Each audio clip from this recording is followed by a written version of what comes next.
I find solace in the understanding I share with my daughter-in-law. Following my husband's funeral, my mother-in-law, blissfully ignorant, bid me farewell with a radiant smile as she drove me away. However, the next day, panic painted her face when she visited my parents' house where I sought refuge. It was clear her scheme to secure my husband's inheritance had hit a snag. In that moment, the true gravity of ignorance struck me. My name is Emily. I'm 39, married to John, who is 2 years my junior. We have a daughter, Rose, in first grade. Living with my mother-in-law began a year ago after my father-in-law's passing.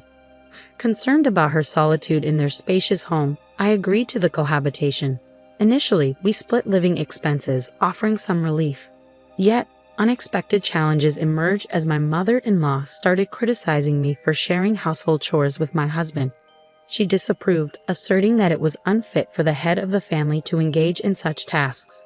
Despite my role as the primary breadwinner due to a 2-year age gap with my husband, my mother-in-law remained oblivious to this fact. Frustrated, I pleaded with my husband to enlighten her about our financial dynamics, hoping to resume our shared responsibilities. However, he hesitated, revealing his reluctance to take on additional chores. Disappointed, I realized a new facet of my husband's character. Eventually, labeled a failure as a wife, I found myself shouldering all household duties alone, while my mother-in-law, a full-time housewife, remained oblivious to the imbalance. It's almost comical that she isn't fulfilling her role as a housewife, considering she should be sharing the household chores.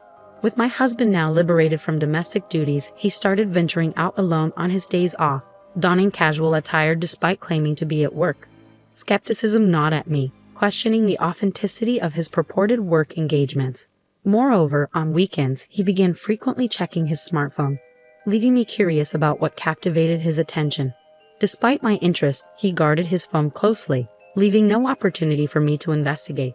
His supposed overtime hours were also inconsistent. He often returned home around the usual time or just an hour later. While suspicions of infidelity lingered, observing his routine on weekdays made me question the validity of such thoughts. A few months later, anomalies in my husband's behavior became more apparent. He had been consistent in contributing his share of living expenses, but now, instead of the customary $670, he was depositing only $600 or sometimes even $540. Perplexed, I confronted him about the financial shortfall, emphasizing my strict principles regarding money matters. With many years of marriage behind us, I expected a straightforward explanation. He nonchalantly attributed it to the company's poor performance, claiming a temporary reduction in his salary, making it challenging to meet the usual contribution. Doubtful, I pressed further, questioning whether financial cutbacks were a guise for unfaithfulness. Surprised, he vehemently denied any such betrayal, citing the presence of our family as a deterrent. While his response seemed sincere, the mystery of his weekend escapades lingered. Frustrated by the lack of clarity, I contemplated hiring a detective agency to unveil the truth. However, before I could take that step, a significant event unfolded a few days later during his work.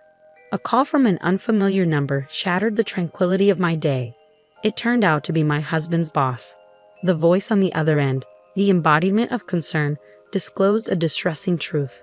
John, my husband, had been in a traffic accident during a business errand and his life hung in the balance. The gravity of those words plunged my mind into chaos.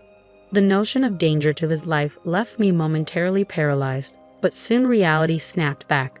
I promptly informed my boss, set aside any ongoing tasks, and rushed to the hospital, fervently wishing for his survival. Upon reaching the hospital, the devastating news awaited me. My husband had succumbed to the impact of a car collision while waiting for a green light at an intersection. Attempting to evade another vehicle that ran a red light, he stood no chance against the force of the collision.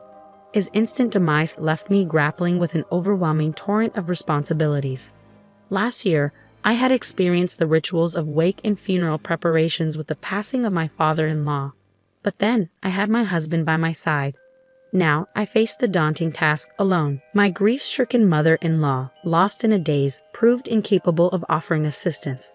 She occasionally wandered away, seemingly seeking solace in places steeped in memories of my husband. The shock of losing both husband and son in rapid succession left her incapacitated. In the face of this tragedy, I resolved to be strong. I had to not only navigate the funeral arrangements but also prepare my daughter Rose for a future without her father. Breaking the news to Rose was an agonizing task. I explained that her father had been involved in a fatal car accident, leaving only the two of us to face the world together.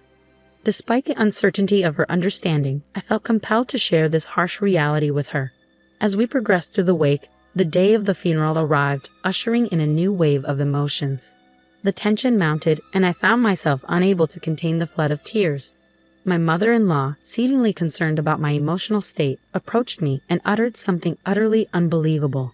In the midst of my mourning, she callously suggested that since there was no blood relation, I should refrain from claiming John's inheritance and simply depart, leaving Rose behind. She even went so far as to question Rose's worth as my daughter, proposing that I take her when I leave. Her laughter accompanying these heartless words added an extra layer of shock. Struggling to comprehend such cruelty amid my grief, I decided to maintain composure until the funeral concluded and distance myself from my mother-in-law's callous remarks. Her smirking face lingered in my memory, fueling a desire for some form of retribution. Post-funeral, I meticulously prepared to depart, packing only the essentials for Rose and me. I approached my mother-in-law and declared my renouncement of any claim to John's inheritance, offering it to her without hesitation. Her face lit up with joy at the prospect, expressing relief and gratitude for my supposed understanding. She eagerly agreed, seemingly content with the arrangement, and happily retreated to her room, signaling the end of our association. As we left the house, I couldn't fathom the newfound happiness she exuded. Despite our initial decision to live together due to her loneliness, she now appeared content with our departure. The reasons for her joy remained elusive to me. Upon reaching my parents' house, I recounted the entire ordeal to my father, who was understandably outraged. He condemned my mother-in-law's actions, deeming her concern for inheritance immediately after John's death despicable. Concerned about our financial stability without the inheritance, my father pondered our future. However, I assured him that we would manage without it, having handled expenses on my salary alone for the past month or two. Expressing his concern for Rose's future and the importance of saving, my father generously offered us a place to live. Grateful, I accepted his kindness. Regarding my husband's inheritance, I revealed a document to my father that had recently arrived from my in-law's house. A report titled John's Conduct Investigation. It contained shocking revelations about my husband's true nature. As I spent time at my parents' house on John's bereavement leave, contemplating our next steps, the doorbell incessantly rang. Irritated by the persistent ringing, I opened the door to find my mother-in-law looking pale and agitated. Confused by her sudden change in demeanor, I responded through the intercom, urging her to stop shouting. Her outburst about my knowledge of John's substantial debt disturbed the neighbors. Reluctantly, she acquiesced to a quieter conversation, but her unexpected visit begged the question. What did she want after proclaiming just the day before that we should no longer be in contact? I responded with cold detachment, stating that it concerned John's inheritance and suggested continuing the conversation inside. However, my mother intervened, adamantly refusing entry to someone who had callously told my grieving daughter to leave during a funeral. Concerned about shielding Rose from the discussion, I concurred with my mother's decision. Unyielding, my mother-in-law insisted on finding an alternative, leading us to agree to talk at a nearby cafe. Once at the restaurant, my mother-in-law wasted no time delving into the discussion. She accused me of leaving the house easily because I knew John was drowning in debt. I confirmed her suspicion, citing John's weekend work claims, perpetual smartphone proximity, and his sudden halt in contributing to living expenses as red flags. To clarify, I hired a detective agency that revealed his gambling addiction and mounting debts, information I learned just 2 days prior. Addressing her concern about my tears at the funeral, I admitted genuine sorrow for the loss but acknowledged that, considering everything, leaving was the right decision.